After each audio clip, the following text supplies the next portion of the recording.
Welcome back to the Real Estate 401k show. I am your host, Ryan Gerdes. We have the lovely Ashlyn Jensen here, who's our honored guest for the week. And then we also have Justin Frederick at the end of the table with Fairway Mortgage. How you doing, guys? Great. Pretty good. How about you? Doing good, man. It's been a busy week.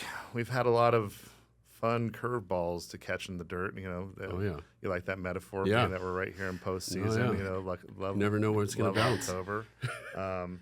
And we've talked about, last week we were talking about a number of lots that we were buying up throughout the state of Arizona.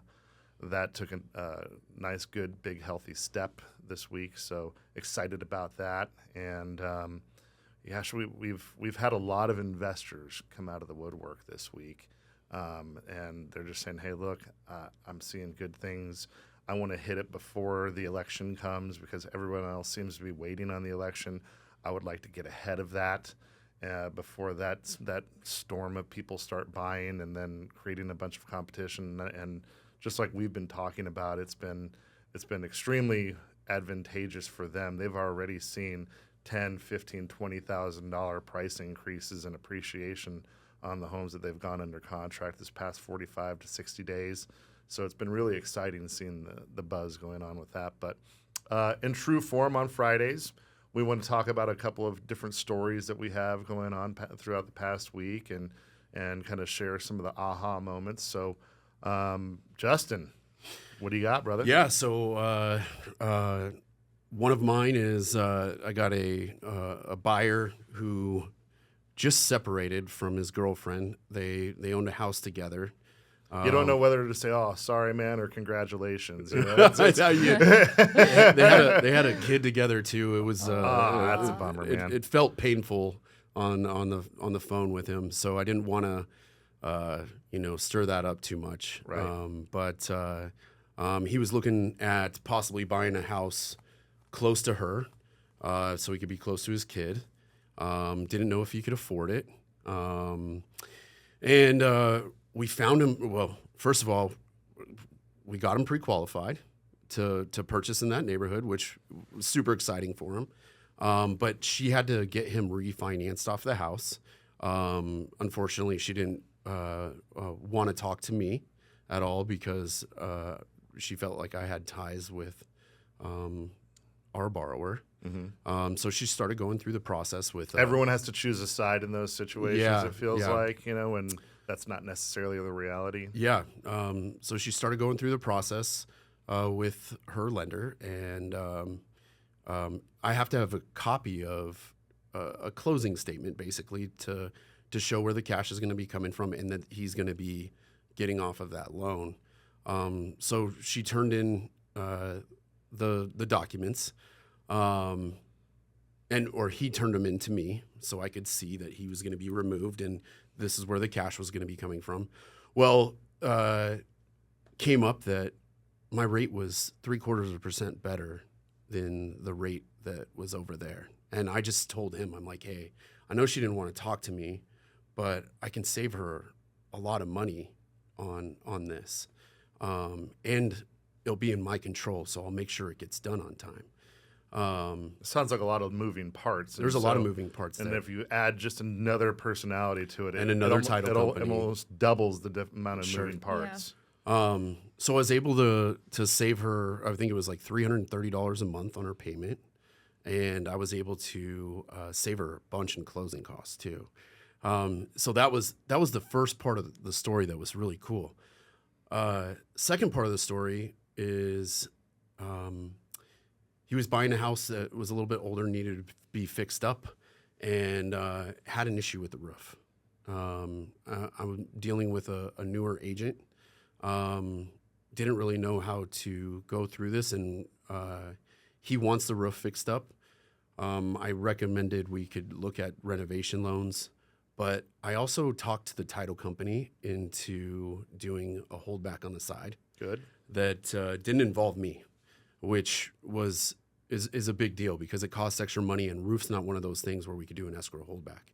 And usually an underwriter doesn't like to see that, oh, this house needs a new roof. It's just one that will not close unless we did a renovation loan, Right. or unless the title company was in agreement with it. So got the title company to hold back $15K to fix the roof.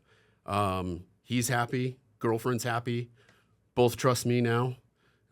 He's a homeowner right next to, well, he's going to be a homeowner next week, right next to his daughter, and that was just one of the coolest stories. If we need to get one of those applause, like sound bites on the Golf mixing clap. board. Yeah, well done.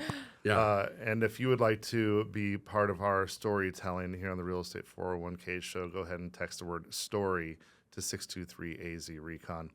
All right, Ashlyn. I know that you probably don't have the same kind of stories that we have, but I know that you are bouncing. You have a lot of energy, so you're always like bouncing around. Tell us something that's going on in your world that's been like a big aha moment or a learning lesson or something that you'd love to share. Ooh, I'm gonna have to think about that one. You should tell your story first, and then Okay. and then we can circle back. All right, no worries. Can I also be the next one to tell them where to text? Okay. Okay. You want to do the call? Okay. I do. The call to action. I do. All right, I do. All right, cool. I'll let you do it for the rest of the show. How's that? Yeah. I'll even let you do the sign off. Okay. Oh. Big time. All right. So yeah, we have a lovely couple. They recently got married, and they already own some property throughout the United States. She's transplanting here from Pennsylvania. He's already here. They have a home that he already had, and they said, Ryan, we have assets, we have income, we have this new story that we're trying to write in our world, and we would love a more robust real estate portfolio to be part of it. And we don't know where to start. The properties that we have were kind of just acquired on a lark. And so we have them, and for the most part they're performing. But Ryan, what do you suggest? And because they are more of in novice status, I said, let's go get a blue chip. Let's go get one that's not going to make you a whole ton of money. You're not going to walk around, like Conor McGregor, swinging your arms, because you just made millions of dollars in one night. But it's going to be something that's just going to bank for you month over month. Now, in this current market, unless you're putting down a huge down payment, then you're probably going to have to come out of pocket a little bit. But from many conversations with them, they kind of needed the tax advantages, so that wasn't a huge deal for them. So I said, if you've been listening to our show, you'll know that right now we're huge advocates for new homes. And so they said, all right, so we go over to this new home builder, and they're offering 6% in incentives in order for a buyer to buy down their rate, closing costs, essentially make it as easy as possible to transact with the least amount of money out of their pocket. So one thing we know about non-owner occupied financing is they can only get how many points from the seller? 2%. They can only get 2%. 2% is way less than 6%. Yep. So what would have happened is we would have closed on it. They would have gotten 2%, and then the builder would have absorbed or taken back the other 4% and put into their pocket. That doesn't work for me. So I said, all right, we need to get in touch with the brass, and we need to figure out what's going on here, how we can make it so that you guys are still netting, that you, the builder, are still netting the same amount of money that you guys need to net, while still giving the advantages over to the buyer.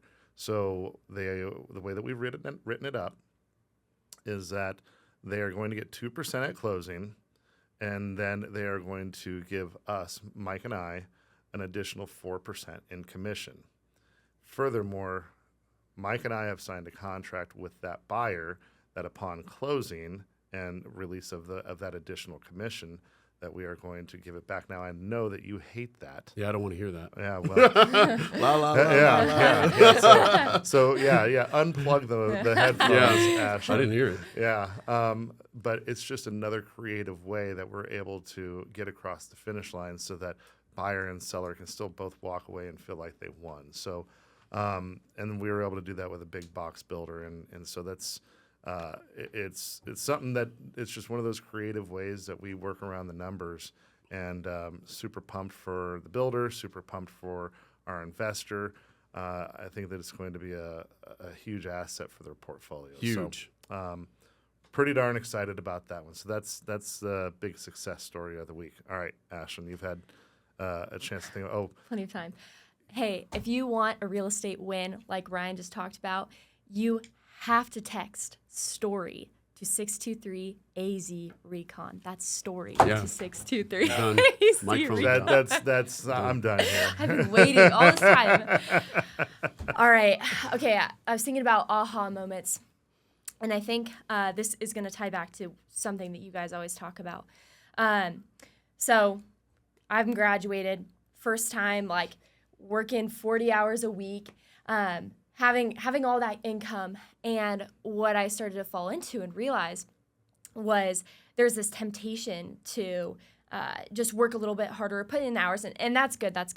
But I was noticing, like, as I was getting tired or just a little bit lazy with finances, there was this idea that I could just work more and spend more. And just kind of a little cycle of, like, oh, I make more and I can just spend that more money. And I was thinking to myself, like, okay, like, how am I gonna, be able to afford all of this?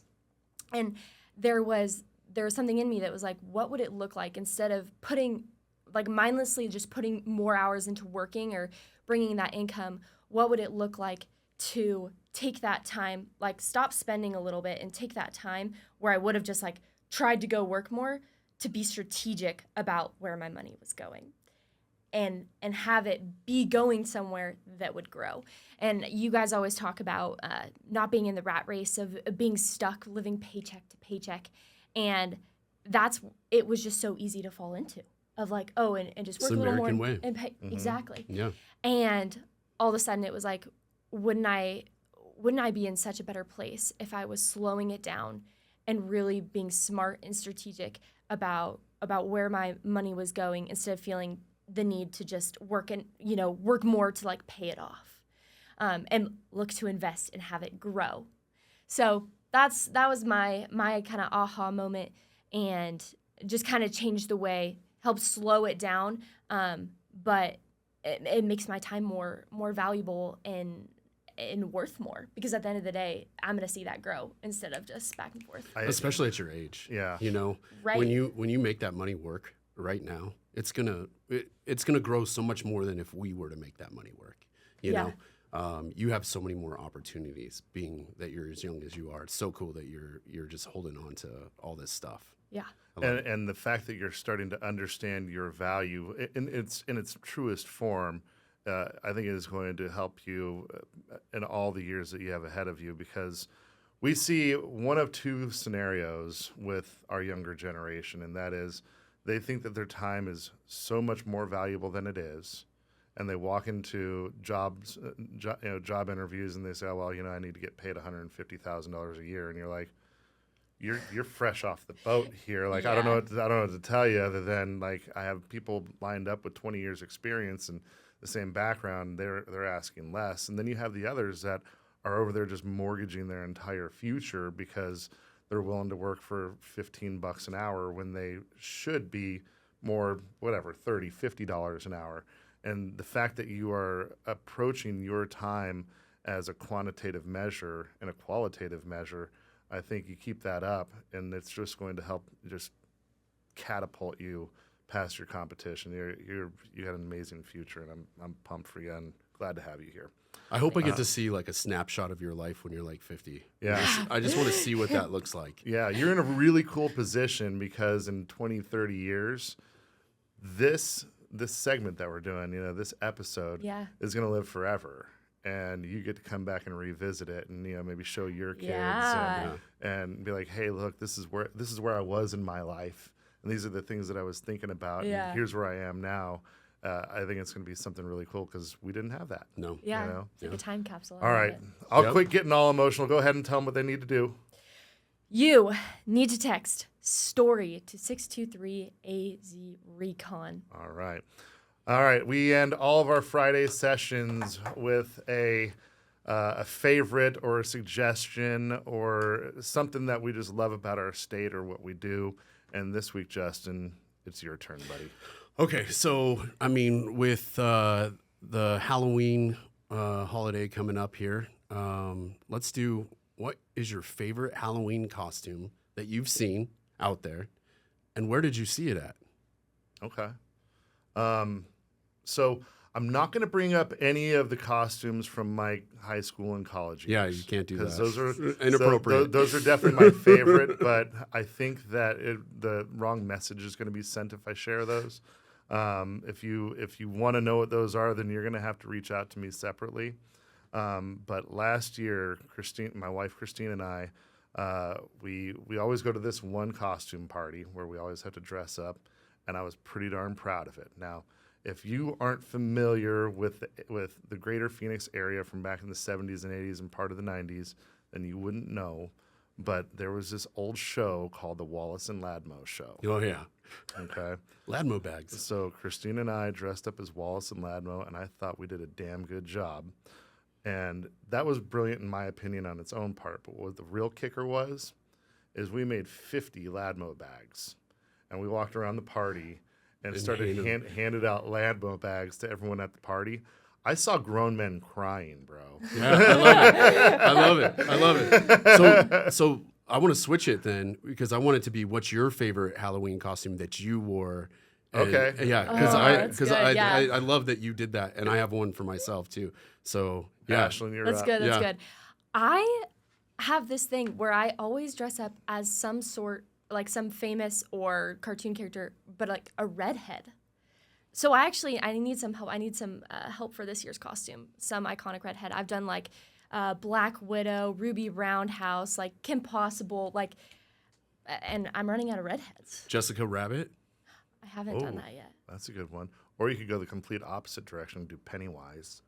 Oh, that would be so funny. Whoa. Would not have thought of that on my own. So that's complete opposite. Jessica ends. Rabbit's probably Jessica- inappropriate. I mean, you're in college. Yeah, Yeah. You could pull that That's off. not for too sure. risque. No. I mean, I guess it depends on. Yeah, what it actually You looks could like. get pretty in the weeds with that. So.